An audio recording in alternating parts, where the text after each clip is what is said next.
Cream of the crop! Nobody does it better! Skypiea is easily one of the most disconnected arcs or sagas in all of One Piece, not having that much of a lasting impact in the overall story except for a few minor plot points. But I believe in hindsight, by the end of the series, Skypiea will definitely be one of the most important arcs in the entire story. Due to the ramifications and implications that came from this arc, as well as NL's cover story, which I believe is the best cover story Oda's ever written because of the world building, I believe that Skypiea is very important to not only the story of One Piece, but also the Void Century. Although there are a lot of connections and similarities to the Sky People and many other characters and races in One Piece, they are actually very disconnected in the actual story itself, where everyone doesn't even acknowledge the Sky Islands and considers them myths. Sky Island people don't interact with the Blue Sea, and the Blue Sea doesn't interact with Sky Island except for rare occasions, and I always found that very, very odd. So in this video, we are going to try to decipher how Sky Island fits into this great puzzle known as the One Piece, as well as the Void Century. But before that, don't forget to like, share, and subscribe. Click the bell icon to stay notified. Also, join us on the Discord, as well as follow me on Twitter and Twitch. All links will be in the description down below. But without further ado, go grab your snacks, put your seatbelts on, get your tickets, because we're heading into Speculation Station. Trust me, this is gonna be a bumpy ride. This theory has been on my mind for many years, ever since Skypiea was introduced to us in the story of One Piece, and as I mentioned earlier, it's very disconnected to the rest of the world. They don't acknowledge the Blue Sea dwellers, and the Blue Sea doesn't really acknowledge Sky Island. You took everything from me. I don't even know who you are. Considering it as a myth, and I always found that as very odd because there's so many different races in One Piece, yet Sky Island has never really been mentioned by anyone other than being some sort of legend. And I've been trying to discover how Skypiea really connects to everything, and well, there actually have been a little hints and similarities kind of sprinkled out throughout the story of One Piece to really hint that Skypiea might be connected to the Void Century and has a lot of deep connections to the world overall. And if you read One Piece long enough, you know that there is no such thing as a coincidence. This theory is a little funky, so try to bear with me while we try to piece everything together. While the origins of Sky Island was revealed in NL's cover story, they're actually not from the Earth, but in fact they're from the moon. They're basically aliens. And you would find that very crazy, but there's actually revealed to be a lot other alien species out in the universe of One Piece, one of which are very similar to one race in the One Piece world. And after using up all of the resources on the moon, they decided to go to the Earth to really continue their civilization. But this is where things get a little sticky, because they go to the Earth, but yet they decide to stay up in the sky rather than going down to the Blue Sea, except for Shandia. And I always found that as very odd.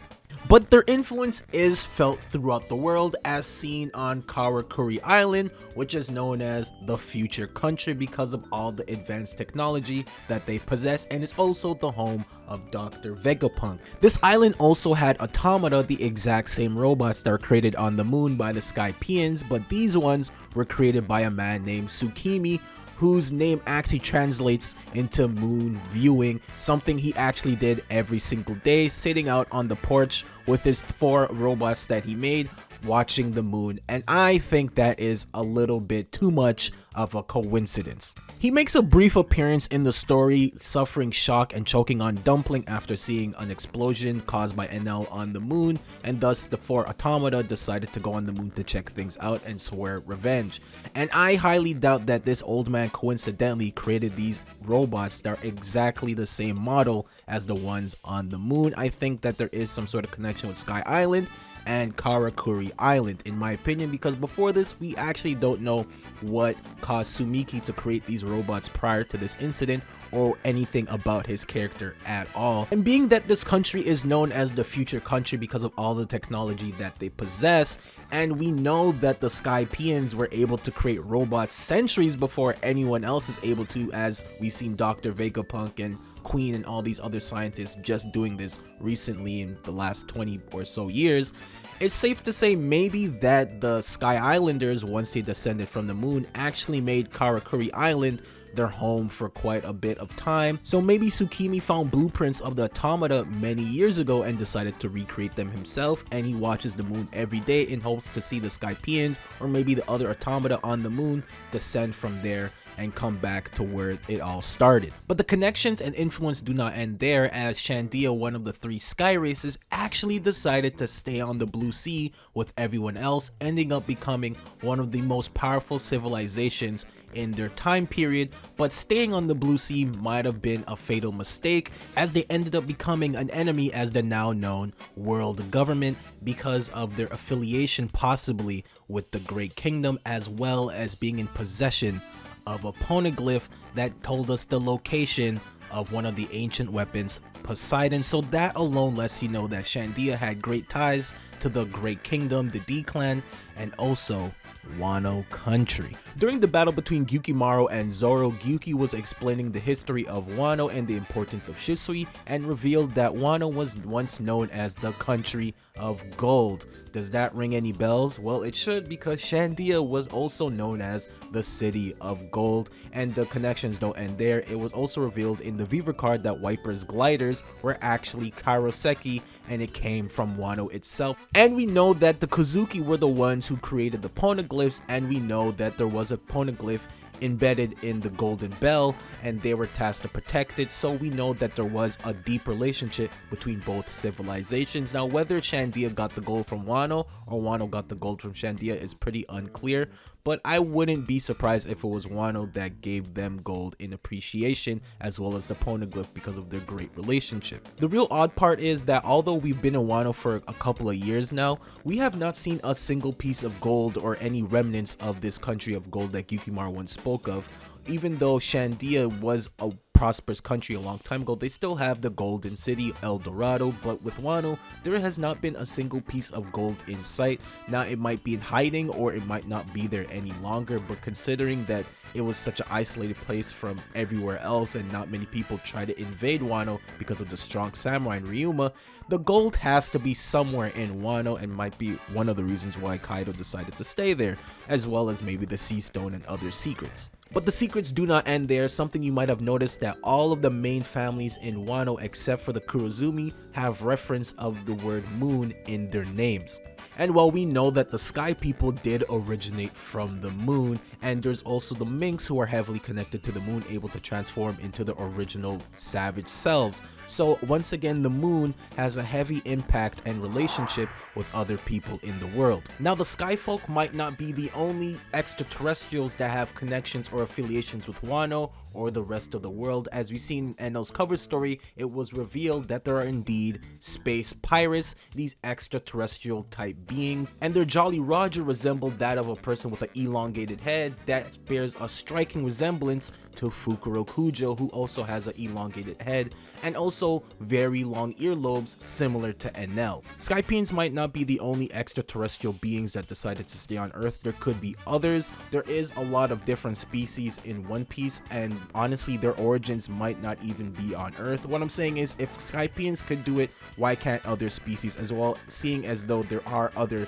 aliens that do have this sort of technology that go around to different planets. And I highly doubt Oda would reveal these aliens and space pirates for just a one-off in a cover story and never bring them back again. They might have another role in the story later on in the future. So they could be descendants or possibly just affiliated with the Skypians. Of course, we don't know the full history of when the Skypians descended to the Earth. We'll just have to wait and see when we get the full history of the world. But now that we know what happened with the Shandians once they descended to the Earth, what happened to the 2 other tribes? I highly doubt that they really decided to just stay into the sky, as they really value soil and earth. That's why they went to war with the Shandians for centuries, and why Enel was so connected and attached to the moon that he wanted to go there himself and called it Fairy Verth, because it's a celestial body full of soil. But as we go on with the story and his cover story, we find out that it's really just his deeper instincts and he just wanted to return home. So if the Shandians are affiliated with the D-Clan, the Great Kingdom, and the Kozuki, then possibly the other tribes are deeply connected to the Celestial Dragons, the ones that they call themselves God. There's a character that bears a terrifying similarity with the Celestial Dragon's world nobles, and most specifically Doflamingo, and that is God Enel, who considered himself a god, had a god complex, ruled over Skypiea, and had slaves very similar to the Celestial Dragons, even living above everyone else in his little old kingdom of his. But let's dive deeper than that. Let's look into the name of Celestial Dragon. Celestial refers to sky, outer space, or even heaven, and these guys consider themselves gods, sitting on top of the red line above everyone else living in the skies. And something I've always noticed with the Celestial Dragons in their appearance is that whenever they have the bubble surrounding their head, they kind of resemble astronauts.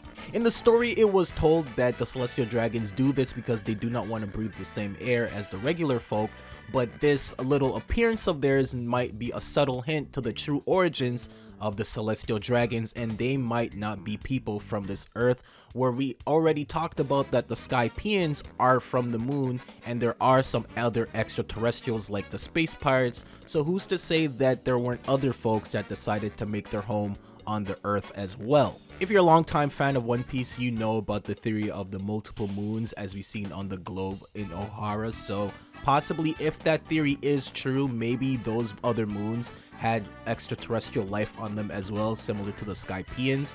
But because that hasn't been confirmed or deconfirmed, I'm not really gonna delve into that in today's video. It's definitely possible that the Celestial Dragons are connected to the Skypeians through blood, and they could be descendants of the first Skypeians that descended on Earth centuries ago. While the Shandians decided to side with the D-Clan and stay on the Blue Sea, who's to say that the other tribes didn't think differently and maybe even consider themselves as gods, as their appearance has a striking similarity to angels with the white wings, and the fact that they came from a different planet, the moon, and had this highly advanced technology.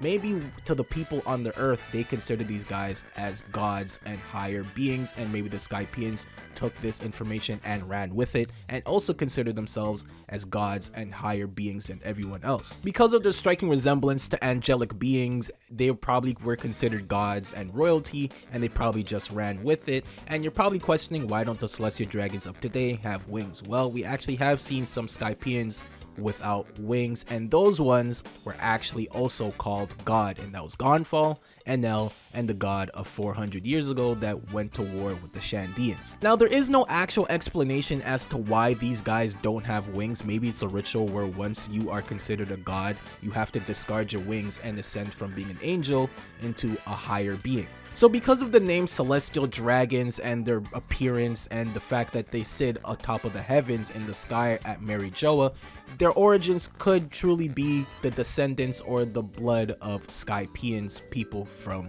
the moon.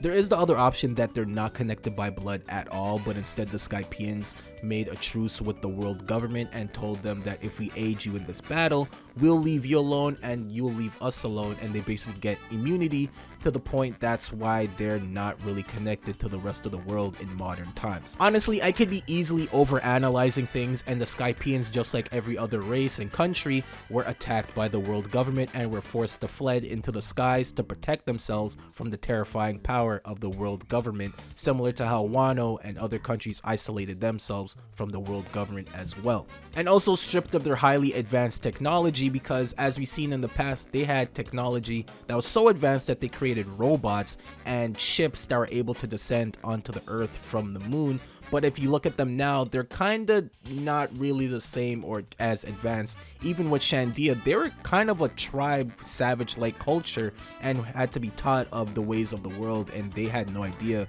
about the tree fever disease that was going on, and they're praying to gods, and they're very tribe-like in the way they acted. So obviously their technology was stripped away from them throughout the years, possibly at least. But there is now some more fuel to the fire in the connections of the sky folk and the modern day world, and that is with the recent information of chapter 1018, where Who's Who describes a newly typed legend named Nika the Sun God. And the reason this is important is because we've actually heard the name Sun God referenced in the story a few times so far. The first time being in the Calgara and Norland flashback, where they mentioned that they're praying to the sun god. There are also 3 other gods: the god of the rain, the god of the forest, and the god of the earth. I don't know if those are also characters as well or legendary warriors, but the god of the sun was referenced earlier too. And the Giants do celebrate the sun, well, the death and rebirth of the sun during the winter solstice festival, so they too have a connection with the sun god possibly as well. And after hearing the description of who's who about Nika, he awfully sounds very similar to another character, and that is Joy Boy.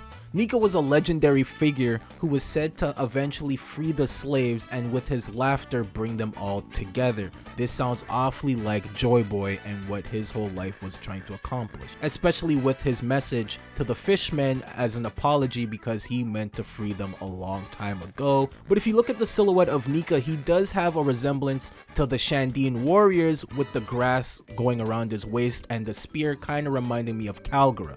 And what we mentioned earlier with the Shandians' connection to the sun god, there might be a deeper connection with Nika and Shandia as a whole. Maybe Nika is originally Joy Boy and Joy Boy is actually a Shandian, or possibly Joy Boy is just a reincarnation or descendant of this legendary figure, and the entire D clan are just trying to fulfill the prophecy and will of Nika, the sun god. There's also been mention of the light or fire of Shandia and the bell and bringing in the dawn, as mentioned by the Minks and the Kozuki clan. So this legendary Nika, the sun god, might be connected to a lot of other races, and it's supposed to be this legendary figure that the world has been waiting for all this time. And maybe the true purpose of ringing the golden bell is to actually lead the new reincarnation or descendant of Nika, the sun god, to the island and deliver the message of the poneglyph to the man known as Joy Boy, similar to how the Kozuki and the fishmen have been waiting for this legendary figure as well. We will discuss Nika, the sun god, in a separate video because there's a lot of implications of this legendary warrior, but I want to go back to the Skypeians and their connection to the Void Century. And well, we got to talk about Elbaf, the land of giants, and you're probably wondering what the hell do they have to do with anything, and well, there is something very interesting that connects them to even the Skypeians as well, and that is the ancient city of Burka that was once originally made on the moon, but once the Skypeians decided to descend onto the earth, they made another city, Burka, on top of the sky. It's the same city that Enel came from and also completely obliterated, as well as Aruj, I think, actually originates from Burka as well, but the name Burka does actually have a lot of significance in the real world. Burka was an important trade center for Scandinavia during the Viking Age, and while Vikings in Scandinavia is actually the inspiration for the Elbaf giants, so Elbaf might actually have a straight connection with Skypiea as well. And there's a big theory that the giant tree possibly in the middle of Elbaf actually leads to a sky island, maybe even Burka itself. With the sky races resembling angels in the D clan being considered devils and the natural enemy of gods, their connection could be a lot deeper than we initially thought, and this could have been easily hinted all the way back in Skypiea during the fight of Luffy and Enel, where Luffy was literally the natural enemy of God, being rubber, but it could be deeper than that, with him being a D and the celestial dragons possibly originating from the sky races as well. The Shandians are obviously the black sheep of the family. Out of the 3 races, they're the ones who stayed on the blue sea, just like how the Nefertari family were the only ones out of the 20 families that stayed with the people. And the similarity between the two is that they both are protecting the location of an ancient weapon with a poneglyph. Coincidence? I think not. But with the sky races all seemingly forgetting their true origins, like the Birkins not knowing that they originate from the moon, and the Shandians not knowing what they've been fighting for all these years, who knows what other connections they have with the world and how deep their history really goes. But that is all. Thank you for making it this far into the video. You deserve a high five and a cookie. I warned you this was gonna be a little bit funky. Originally, I was actually going to say that the Skypeians or the moon folk are indeed the D clan. This is an old theory from way back in the day. I'm not gonna go into detail because you probably already heard about it. If you didn't, just let me know and I'll maybe explain it in a future video. But something that completely flew over my head was in chapter 272, the same text that is on the poneglyph is in fact on some of the ancient ruins of Shandia, and we saw this once again during Odin's flashback. Originally, I thought this was a poneglyph, but it's actually not. It's just some ancient ruins with the same ancient text on it, and it mentions that you should hold the truth in your heart and keep your mouth shut, and once again mentioning the Great Belfry, letting us know, or at least implying, that the Golden Bell is pretty important and significant in the overall grand scheme of things. And basically, the ancient text was actually created by the Moon people, and they taught the Kozuki and Wano country how to read and write it because their civilization was about to be in shambles, and they wanted a way to preserve history and tell the truth about what really happened. And possibly the reason no one is able to understand this ancient text is because this language is not from the planet Earth, and only certain folks could read it. And you're probably questioning, why don't the Shandians know how to read it or understand the language? They barely even remember their history of or why they were protecting the Great Belfry, so I wouldn't be surprised if they simply didn't know or forgot somehow. That's not that too far-fetched considering they forgot their whole origins, but I kind of doubt it, as the Shandians, when they were showing Norland about the poneglyph, they said that they did not write this and it came from somewhere else, so I kind of doubt that. Also, because the moon race is inspired from the ancient Aztec Empire, I was thinking maybe the Great Kingdom is in fact the Moon people, and just like the history of the Aztec, they were invaded by the Spanish, aka the world government, and they were completely annihilated because of the advanced technology and power that they held. And the connection between the Skypians and the D clan is that whenever a D dies, they're usually seen smiling, and if you turn it to the side, it looks like a crescent moon. And when Kozuki Odin died, if you look closely, everything was black except for his smile, and if you turn to the side, again, it looks like a crescent moon. And when Lady Toki dies, the moon is seen reflecting off of her blood. Again, this is an old theory that the D's originated from the moon. I'm not going to dive too into it because you probably already heard about it, and I'm not entirely sure about this theory myself, but it is very interesting nonetheless. Anyways, I've been rambling enough, and this video is getting pretty damn long, so I hope you guys have a good day and a good night. I'll catch you guys on the next one. Peace.